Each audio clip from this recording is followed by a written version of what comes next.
Hi guys, my name is Christine and I'm a dating, relationship and personal development coach, and today I'm talking about your ex needs to feel that you've let them go.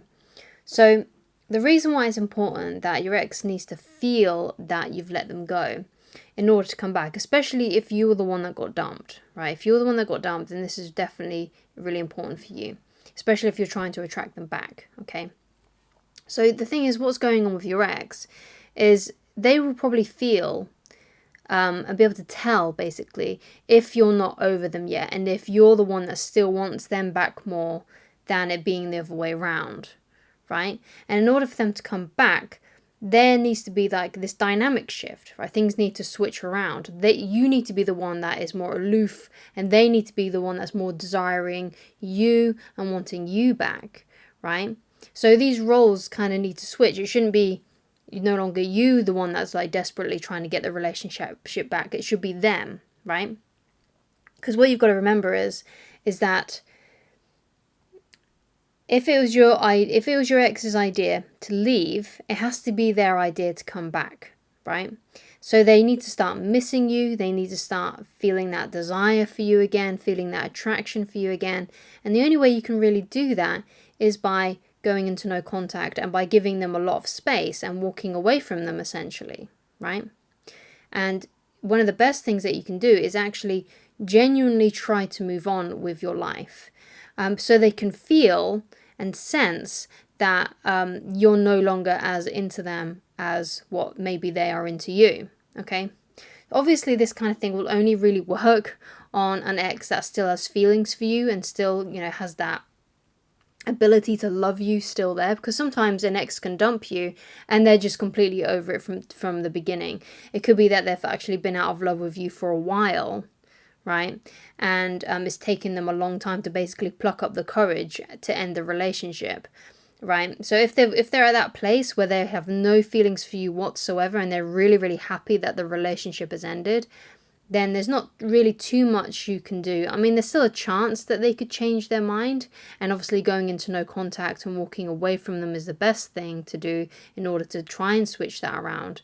But if they do love you and care about you, once they see that you are moving on and they can kind of sense it, then that's when they're going to feel more attracted to you. That's when they're going to be more pulled towards you, because they're out of fear, basically. They're fearing that they're losing you. They may have even feared that they have lost you completely. And that's when they start to kind of second guess what's going on and try to reach out to you and start to pursue you again, all right, and come back into your life, basically, okay?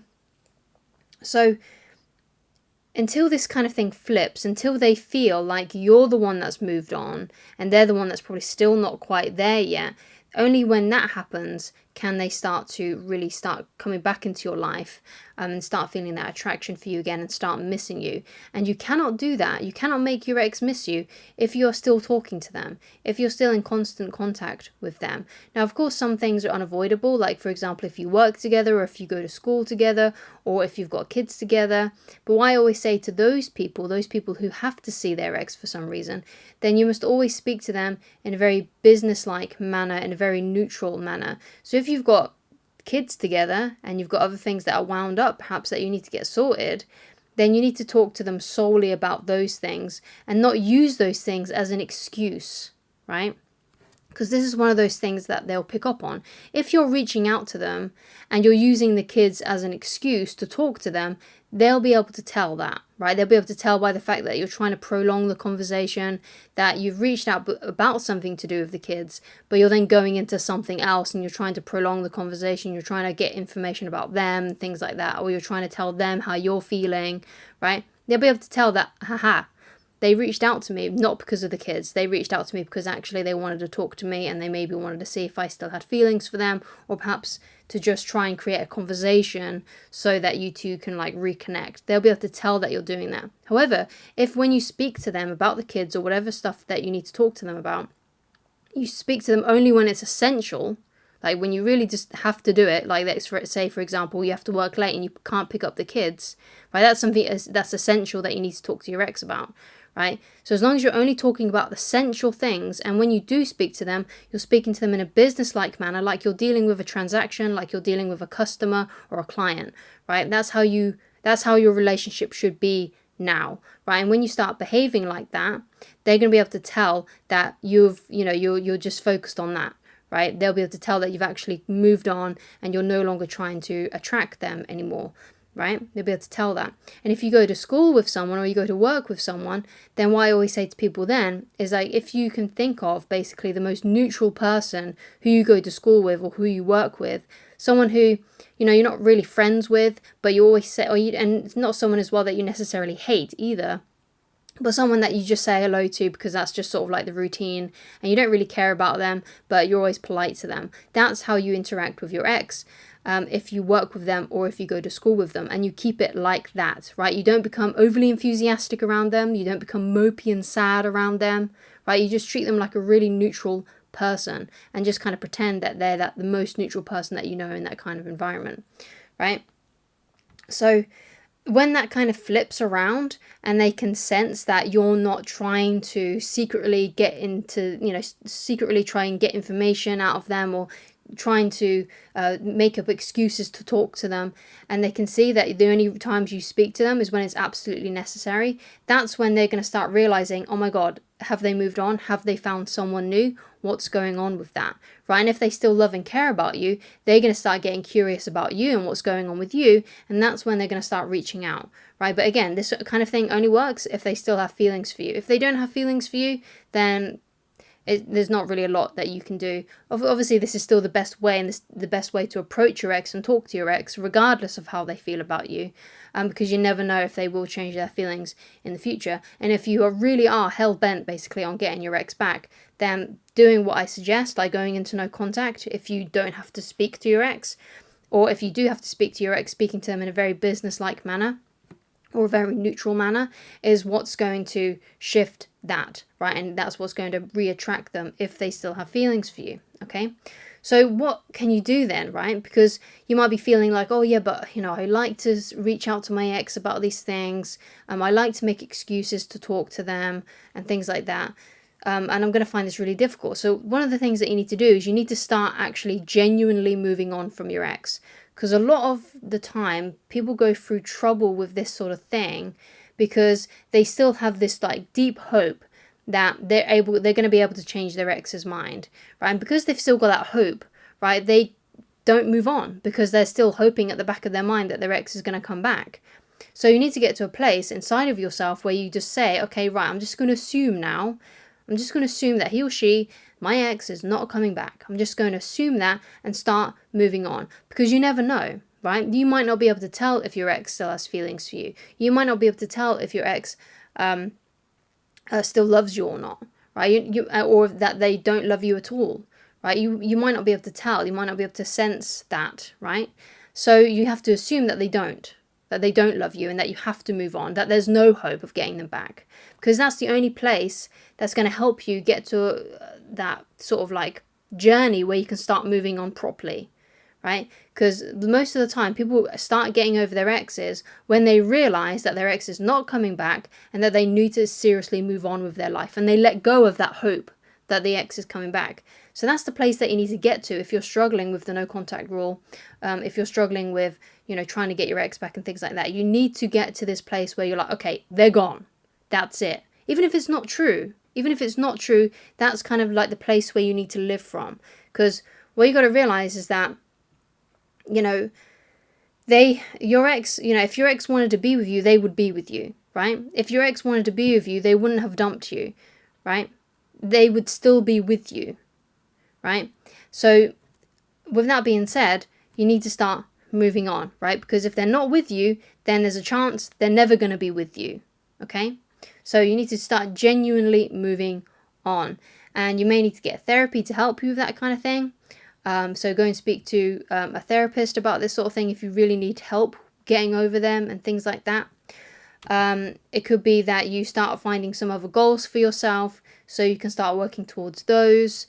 So you've got basically other things that you can do, so to take your mind off of it, because a lot of the time, people can't get over their exes simply because they are thinking about them constantly. And because they're not really doing anything, like let's say, for example, most of your evenings you're spent playing video games or watching Netflix, and you're not really doing much to like keep your mind busy, right? And you do that kind of thing in the morning as well, perhaps, then the only time you really get rest from thinking about them is when you're at work or school. And even then, you still might be thinking about them a lot, right? So what you need to do is you need to spend your time doing other things, right? And spending your time on different goals that you may have for yourself, different hobbies, so that you don't spend so much idle time thinking about your ex. Another thing that keeps people stuck is if you keep on checking their social media profiles. That's going to keep you stuck, because each time you look at those photos, those old emotions are going to bubble up. It could be jealousy, it could be anger, it could be sadness, it could be heartbreak, right? All these feelings are going to bubble up when you look through those old photos of them on their social media page, or when you look at their social media page, right? And also, those old feelings are going to bubble up if, for example, you're listening to music that reminds you of them, or if you're going back through old messages that they've sent you and overanalyzing them. These are all things that are going to keep you stuck. Anything that makes you feel that emotion about, it could be sadness, it could be anger, it could be jealousy, whatever it is about your ex, it's keeping you from moving on. So you need to avoid all of that kind of stuff, because if you don't and you still have that feeling, they're still going to be able to sense by the way that you interact with them or try to interact with them that you still have feelings for them. So you need to genuinely move on. And sometimes I can even tell it's a weird thing that us human beings can do. It's like we can almost tap into each other's energy. So even if you haven't spoken to your ex in a while, even if you've blocked them, even if you still haven't like messaged them in a long time and stuff like that, sometimes I feel like people can still tell, even if you haven't interacted in a while, that if you're still not over it, or if they're still not over it. Sometimes people can just tap into this and just be able to sense, because maybe it's just the fact that they know you so well, right? They know you really well, right? Or maybe you know them really well, so you can kind of tap into each other's emotions because you were once together and you spent a long time together. Now, I know that sounds a bit woo-woo, maybe even a bit metaphysical, but I feel like it's something that we can tap into sometimes. Sometimes we can just tell if someone has moved on or not, no matter how much time has passed or how many little interactions you've had over the course of a period of time, right? So another thing that's going to help you is if you change your mindset about the situation, right? So your mindset should be, I want to be with someone who wants me, right? That's a good one that can help you start moving on. Because obviously if your ex has dumped you, then at this current time, they don't want to be with you, right? And you shouldn't want to be around people who don't want you around, because it's very disrespecting of yourself. If someone is trying to put themselves in a place where they're not wanted, it doesn't show very much self-respect, because basically what it's saying is, I don't care if you don't love me, I don't care if you don't value me, I'm going to still try and be in your life, I'm still going to try and worm my way in, because I want you in my life, right? And I don't care how you feel about me, right? So fine, you can treat me like rubbish. You're basically enabling them to just walk all over you, basically, if you try and put yourself in a place where you're not wanted and valued anymore. So it's not a very good thing to do if you want to have self-respect, okay? So you should want someone who wants you, right? That should be your aim. Your aim, if you still want love and romance in your life, which I think it's always a good thing to have. It's always a good thing, even if you're getting on in years to, let's say you're like 70 or something. It's still good to find yourself a companion, someone who you can spend your time with, right? So no matter how many years you've got, right, or got left, right, and or how many years you've lived, you should still be trying to find someone who you can share your life with, because life can get really lonely if you're on your own. And anyone who is alone right now will probably agree with me that it's not great if you don't have that company. So it's a really sad situation, basically, if you can't find someone who you can spend a lot of your time with, and you don't, even if you don't have like a community, sometimes just getting out into the community can help with that, right? And having a sense of community basically can help with that, if you don't want to get into another relationship. But you should want to be around people. It doesn't even matter if they're lovers or not. You should want to be around people who want you there, instead of putting yourself in places where you're not wanted, where you're not valued. And at this current time, your ex doesn't want you and they don't value you, because if they did and they did want to be around you, then they would still be around you, okay? Another thing that can help is if you create an abundance mindset. So one of the reasons why a lot of people stay hung up on their exes It's because they feel like they're not going to find anyone better. And I can completely understand that, because I was like that when I split up from my first girlfriend, who I was with for a year with, right? And you may have heard about this story a lot on my channel, because I talk about it a lot, because I think it's a good example. You'll know that she was the one that cheated on me, right? So basically, after that relationship ended, I didn't think I would find anyone as good looking as her. I didn't think I'd find anyone who would love her, who would love me as much as she loved me. I just didn't think I would find anyone as good as her. But I did. I met my wife, and I didn't even know someone could love me as much as what my wife did. So it kind of like changed my whole paradigm on what was actually possible for me.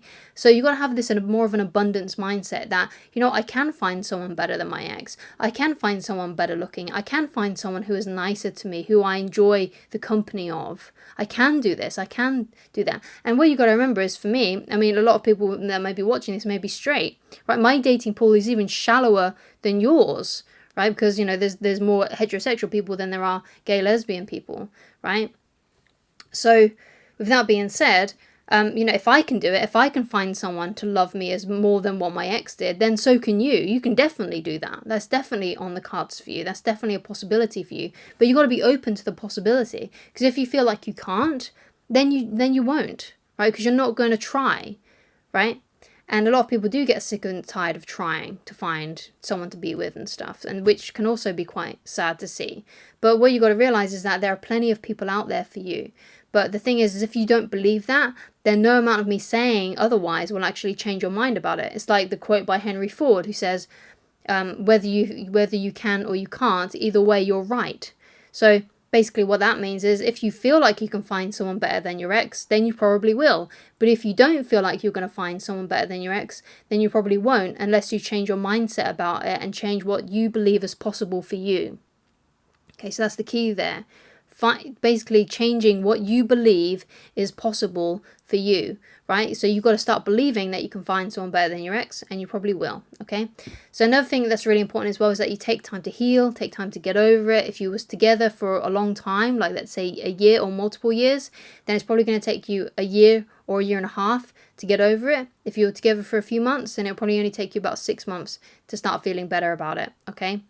But if you want your ex to come back into your life, they need to feel that you've moved on, right? They need to feel that they've completely lost you, right? And the only way you can do that is by actually genuinely moving on and getting and stop contacting your ex, right? Go into no contact. So that means don't like their posts, don't message them, don't phone them up. Unless obviously you are one of those people that sees their ex out and about, like at work or at school, or you still have to talk to them because you have kids or something else tied up with them, right? But again, I've already explained how to do that. If you need to go through that again, then please watch this video again, right? But essentially, right, you shouldn't be contacting your ex if you can't help it. That means, like I said, no watching their stories, no liking their posts, no messaging them, no calling them. When they look at their phone, it should be a blank screen when it comes to you, right? They shouldn't see your name on anything popping up, okay? So thank you so much for watching. If you'd like to get in touch with me personally and you'd like coaching with me, then please go to www.christineloveridge.com, and I shall talk to you again very soon. Goodbye, guys.